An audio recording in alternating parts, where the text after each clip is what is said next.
Assalamualaikum warahmatullahi wabarakatuh. Sugeng enjang para siswa. Gimana kabarnya? Insya Allah dalam keadaan sehat semua nggih. Dijaga kesehatannya walaupun masih dalam masa pandemi harus tetap menjaga prokesnya nggih.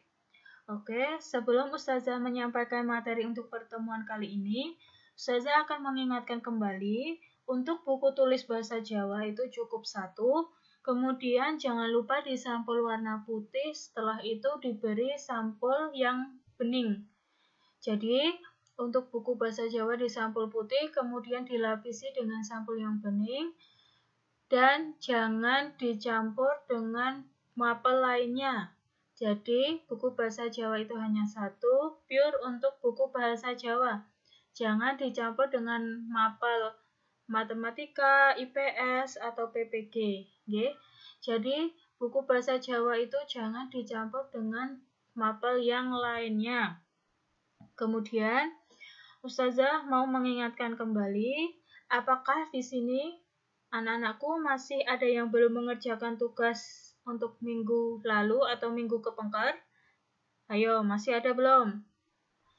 Nah, kalau masih ada yang belum mengerjakan, amal soleh segera mengerjakan. Untuk kemarin tugasnya apa? Tentang tembang kan? Nah, amal soleh dikerjakan terlebih dahulu. Kemudian yang sudah mengerjakan Ustazah syukuri, alhamdulillah, jazakumullahu khairah, karena sudah mengerjakan dan mengumpulkan tepat waktu, dan untuk kedepannya amal soleh dipertahankan seperti itu. Jika ada tugas dikumpulkan tepat waktu, jangan menunda-nunda tugas. Oke, sebelum Ustazah menyampaikan materi kali ini, Ustazah akan menyampaikan kompetensi dasarnya terlebih dahulu, yaitu memahami wacana yang berisi pesan atau iklan, menyampaikan pesan secara lisan. Kemudian untuk tujuan pembelajarannya, peserta didik diharapkan mampu menjelaskan wacana yang berisi atur-atur, menyampaikan pesan yang benar. Kemudian peserta didik diharapkan mampu menjelaskan isi dialog yang berisi pesan atau iklan, dan mengemukakan kata-kata yang dianggap sulit yang terdapat pada dialog yang benar.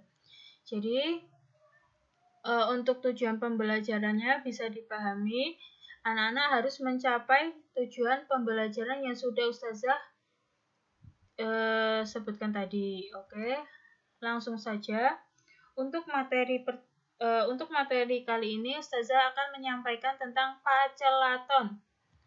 Apa itu pacelaton? Pacelaton itu kalau dalam bahasa Indonesia itu adalah dialog. Nah, di sini ada yang tahu apa kui pacelaton? Ono sing ngerti pacelaton kui apa? Ayo. Nah, pacelaton yaiku omong-omongan atau interaksi antara wong loro utawa luwih saka loro kanthi cara langsung utawa tulisan. Jadi, pacelaton itu adalah interaksi antara dua orang atau lebih dengan cara langsung atau tulisan. Kalau langsung itu biasanya contohnya bisa berbicara secara langsung atau lewat telepon. Kalau tidak langsung atau tulisan itu bisa berupa SMS atau WhatsApp dan lain sebagainya. Kemudian, wong kang nindakake pacelaton kudu mangerteni budi pekerti utawa kudu nggatekake budi pekerti. Nah, di sini ada sekelompok anak yang menanyakan tentang apa itu budi pekerti, apa itu budi pekerti dalam pacelaton. Oke, kita akan menjelaskan di slide berikutnya. Nah, budi pekerti ada 4 poin yang akan Ustazah sampaikan di sini. Ingkang kapisan yaiku guneman atau berbicara kudu nganggo waton atau aturan. Jadi berbicara itu harus ada aturannya, tidak seenaknya sendiri, tidak sahur manuk dan lain sebagainya. Yang kedua, suarane banter lirih kudu becik. Nah, di sini suaranya juga harus diperhatikan, tidak boleh seenaknya sendiri seperti berbicara tadi. Jadi harus ada sopan santunnya, ada unggah-ungguhnya. Kemudian yang ketiga, pola tane, wajahnya ojo nganti mencereng. Nah, di sini wajahnya jangan sampai menakutkan atau malah motone mlongo. Nah, itu jangan sampai ya. Jadi untuk budi pakarti ini kita lihat dari sisi bicaranya, suaranya, interaksinya, wajahnya juga harus diperhatikan.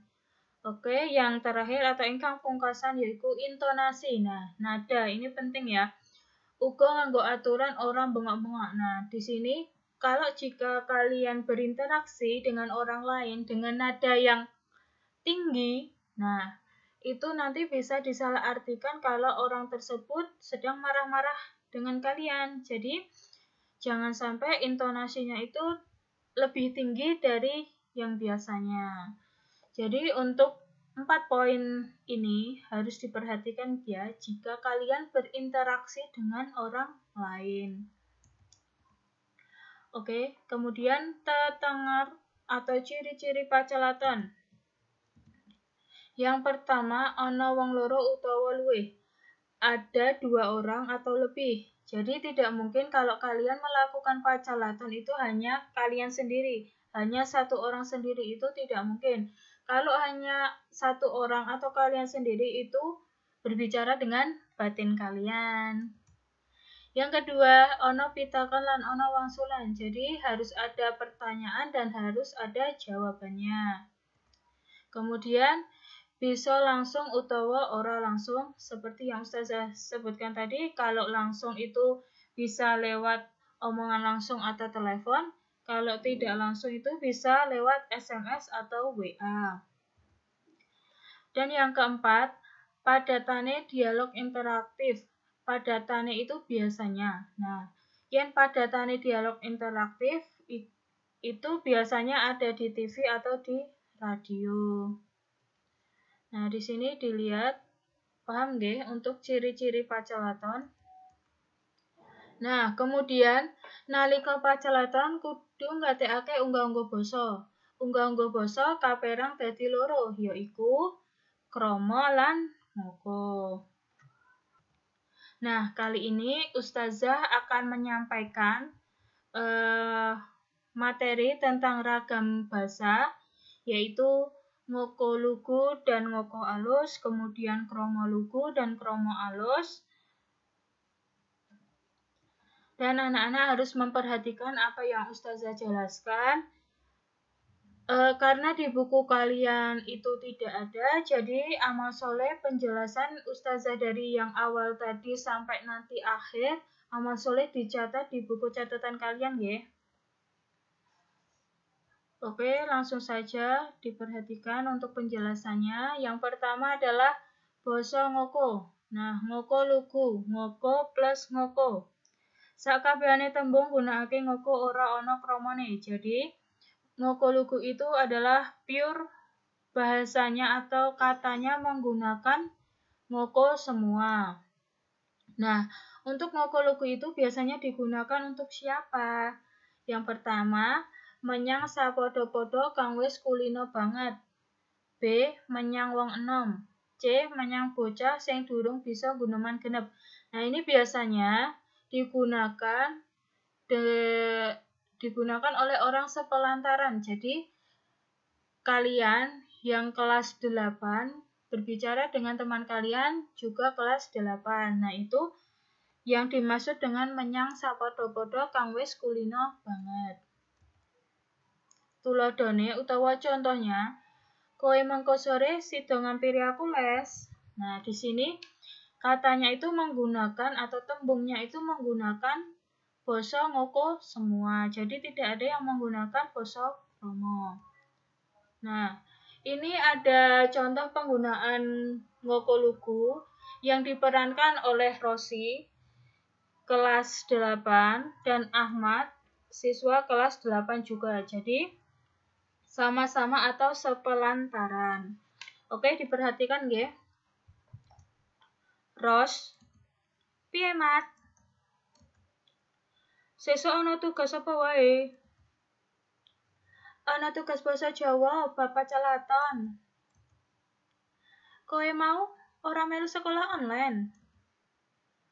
Amarga mau esuk dumadekan awakku anget lan rada gliyeng.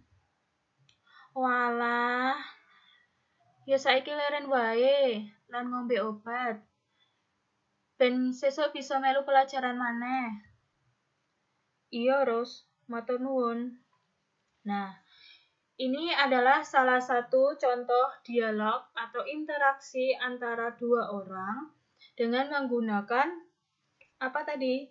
Ngoko lugu. Nah, setelah contoh ini, jadi anak-anak harus paham. Ngoko lugu itu adalah tembung atau katanya semua menggunakan ngoko yang biasanya digunakan untuk percakapan teman sebaya. Oke, lanjut. Ngoko alus. Ngoko plus kromo. Tetembungane nggunakake ngoko lan kromo. Nah, yang biasanya menggunakan ngoko alus atau ngoko alus itu digunakan pada saat apa dan siapa? Sedulur tua marang wong enom kang luwih dhuwur derajate, garwane marang sing kakung, priyayi marang priyayi yen wis akrab. Nah, kemudian yang harus diperhatikan untuk merubah ngoko ke ngoko alus, yaitu kita harus melihat tembung sesulehnya dulu atau kata gantinya, kemudian tembung kriyanya atau kata kerja, dan tembung aran atau kata benda. Nah, di sini ada contoh untuk ngokonya. Ibu lunga menyang omahe Simbah bali mengko bengi. Untuk ngoko alusnya dilihat dulu ada tembung sesulehnya tidak. Karena di contoh ini tidak ada tembung sesuleh karena menggunakan kata ibu, jadi tidak usah diganti. Kemudian kalian memperhatikan tembung kriya atau kata kerjanya ada tidak. Nah, kata kerjanya di sini adalah lunga dan bali. Jadi, tembung lunga lan bali itu diubah menjadi kromo, yaitu tindak. Setelah itu untuk bali yaitu kondur. Karena ini menggunakan e, jadi ini juga menggunakan akhiran e. Kemudian setelah itu tembung sesuleh tidak ada, tembung kriyanya sudah ditemukan yaitu lunga lan bali. Kemudian anak-anak mencari tembung arannya, kata bendanya. Nah, di sini ada enggak kata bendanya? Nah, kata bendanya ini adalah omahe. Jadi omahe di sini diganti menjadi atau dikromokan menjadi daleme. Jadi paham nggih? Untuk tulodo yang pertama ini yang diganti adalah lunga, omahe, lan baline. Untuk kata atau tembung yang lain tetap menggunakan seperti yang sudah ditulis. Jadi yang diganti hanyalah tembung kriya dan tembung aran. Paham nggih? Jadi jika nanti ada contoh atau soal, kalian harus melihat dulu di situ ada tembung sesulehnya tidak, ada tembung kriyanya tidak, lan tembung arane apa. Nah, itu yang diganti dalam basa krama. Oke, kemudian basa krama. Krama lugu yaiku krama plus krama. Maksudnya, sakabehe tembung gunakake krama. Digunakan untuk A. Marang kanca sing wis kulina padha derajat lan ngajeni. B. Garwane marang sing kakung. C. Priyayi marang sedulure utawa kang luwih cendhek derajate. Nah, seperti ngoko alus tadi, yang harus diperhatikan adalah tembung sesulehnya, kemudian tembung kriyanya, lan tembung aran. Nah, di sini ada contohnya untuk ngokonya. Aku lunga menyang omahe Simbah, baline mengko bengi. Nah, dilihat. Di sini ada tembung sesulehnya tidak? Nah, di sini ada tembung sesulehnya yaitu aku. Nah, aku ini diganti menjadi atau dikramake menjadi kula. Kemudian tembung kriyanya apa saja? Lunga lan bali. Jadi lunga dikramake menjadi kesah, kemudian bali dikramake menjadi wangsulipun. Nah, di sini ipun itu dinilai sudah menjadi kromo inggil. Jadi, yang akhirannya E kemudian dikromokan lugu menjadi ipun itu sudah mewakili atau sudah menjadi kromo inggil. Kemudian tembung aranya di sini apa? Dilihat seperti tadi, omahe, jadi menjadi griyanipun. Jadi bedanya ngoko alus dengan kromo lugu, kalau tadi akhiran E tetap dikasih akhiran E, tetapi kalau menjadi kromo itu akhiran E diganti menjadi ipun. Di sini omahe diganti menjadi griyanipun, baline diganti menjadi wangsulipun. Jadi bukan wangsule, bukan griyane. Jadi akhiran E diubah menjadi ipun. Kemudian di sini masih bisa mengko bengi itu diganti menjadi mangke dalu karena kromo lugu ini adalah kromo plus kromo. Jadi semua tembungnya itu harus dikromokan. Oke, paham nggih? Nah, kemudian kromo alus, kromo plus kromo inggil. Tetembungane nggunakake kromo, ater-ater lan panambang kromo lan kromo inggil. Digunakan untuk orang A. Wong enom marang wong tua, B. Batur marang majikane, C. Murid marang gurune, D. Bawahan marang pimpinan. Yang harus diperhatikan masih sama seperti tadi, tembung sesule, tembung kriya, lan tembung aran. Untuk contohnya bisa dilihat. Untuk ngokonya, ibu lunga menyang omahe simbah, baline mengko bengi. Nah, untuk kromo lugunya, kalian harus memperhatikan seperti tadi, tembung sesulehnya ada atau tidak, tembung kriyanya apa saja, kemudian tembung arannya apa. Nah, untuk di sini, tembung sesulehnya itu tidak ada karena sudah menggunakan kata ibu. Kemudian kita cari dulu, tembung kriyanya apa? Lunga dan bali atau lunga lan bali. Kemudian tembung arannya itu adalah omahe seperti tadi. Jadi kromo lugunya itu ibu tindak menyang dalemipun simbah kondoripun mangke dalu. Nah, kenapa tadi di kromo lugu itu omahe menjadi griyanipun dan bali menjadi wangsulipun, tidak menjadi kondoripun? Karena dalam ragam basa itu, kromo itu ada tingkatannya. Jadi ada kromo, ada kromo inggil. Jadi dilihat dulu, kalau kalian itu menggunakan kromo alus, jadi itu harus dikromoke yang kromo inggil. Tetapi kalau kromo lugu itu masih di bawahnya kromo inggil. Jadi bahasanya itu tetap beda-beda seperti tadi omah dadi griyanipun, kemudian tingkatan yang lebih tinggi adalah dalemipun. Terus baline jadi wangsulipun, kemudian yang paling tinggi atau kromo inggile yaitu kondoripun. Beda kan? Jadi kalian juga harus bisa membedakan mana yang kromo dan mana yang kromo inggil.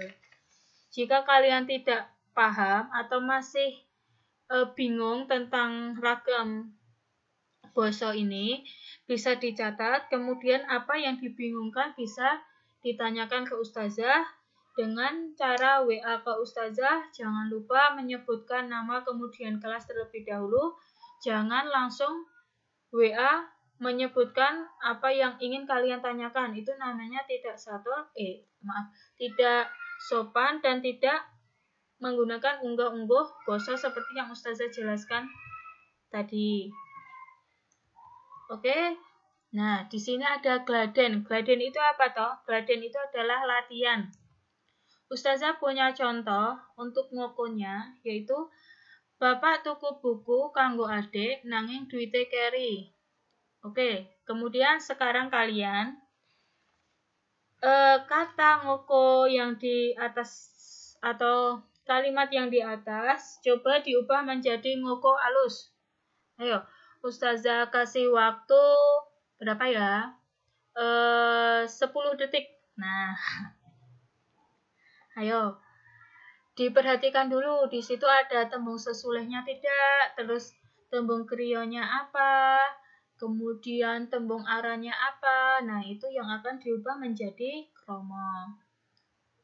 Ayo, dicoba dulu ya di bukunya.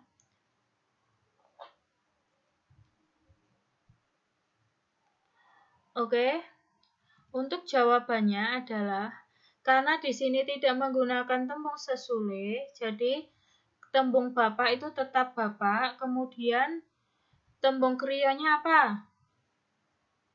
Tuku. Nah, tuku di sini diubah menjadi mundut. Kemudian tembung aranya apa? Duwite. Jadi di sini tembung duwite diganti menjadi artane. Jadi, bapak mundut buku kanggo adik nanging artane keri. Kemudian, nah, coba dibikin menjadi kromo inggil. Kata-katanya menjadi seperti apa? Atau tembung kalimatnya menjadi seperti apa? Dicoba dulu. Ustazah kasih waktu 10 detik.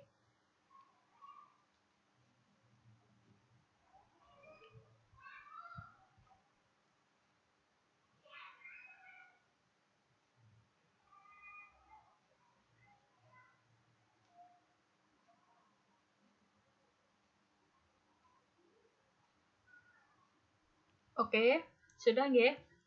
Nah, karena tadi seperti ngoko alus, tembung sesulihnya tidak ada, jadi kata bapaknya tetap. Kemudian, tembung krionya atau kata kerjanya itu adalah tuku, diganti menjadi mundut. Kemudian, tembung aranya adalah duwite, jadi diganti menjadi artanipun. Nah, ini tadi seperti yang Ustazah jelaskan tadi. Ini kalau diganti ipun itu sudah menjadi kromo inggil. Jadi untuk kromo inggilnya yaitu Bapak mundut buku Bapak mundut buku kangge adik nanging artanipun kantun. Jadi tembung keri itu dikramake menjadi kantun. Paham nggih? Nah, untuk satu contoh ini dipahami dulu dan bisa digarisbawahi kata-kata mana saja yang diganti dalam kromo. Yang tadi tembung krio itu bisa digarisbawahi seperti ini. Kalau Ustazah kan dikasih warna yang berbeda. Nah, untuk kalian yang mencatat itu bisa digarisbawahi. Jadi, biar tahu bedanya yang diganti itu yang mana saja. Nah, oke. Sakwise mangerteni bab unggah-ungguh basa, kuwi kudu digatekake atau harus diaplikasikan di kehidupan sehari-hari.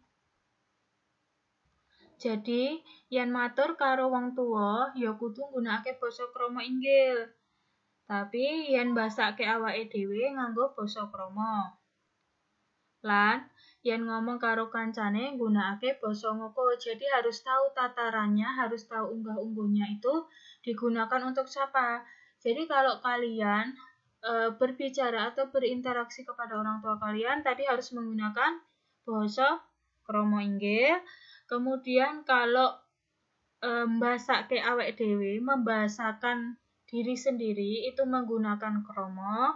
Dan apabila kalian berinteraksi dengan teman sebaya kalian, kalian menggunakan basa ngoko. Jadi tahu nggih tatarannya atau unggah-ungguhnya? Nah, mula dadiya wong Jawa kang jawani ngugemi unggah-ungguh basa lan solah bawa. Besok nalika wis gede, jika nanti anak-anak sudah besar dan mempunyai pekerjaan, entah itu pekerjaan dokter, guru, atau pejabat, itu harus menggunakan atau harus duweni unggah-ungguh sopan santun kang bener. Jadi wong liya iku, jadi orang lain itu juga bisa ngajeni kalian, bisa menghormati kalian kalau kalian menghormati orang lain. Jadi itu adalah timbal balik nggih. Kalau kalian menghormati atau ngajeni orang lain, kalian juga akan diajeni atau dihormati orang lain pula. Jadi jangan sampai kalian menyepelekan orang lain karena nanti kalian akan juga disepelekan orang tersebut. Paham nggih? Untuk materi babakan Pacalaton cukup sampai di sini. Atas perhatiannya Ustazah syukuri, alhamdulillah, jazakumullahu khairan, dan wassalamualaikum warahmatullahi wabarakatuh.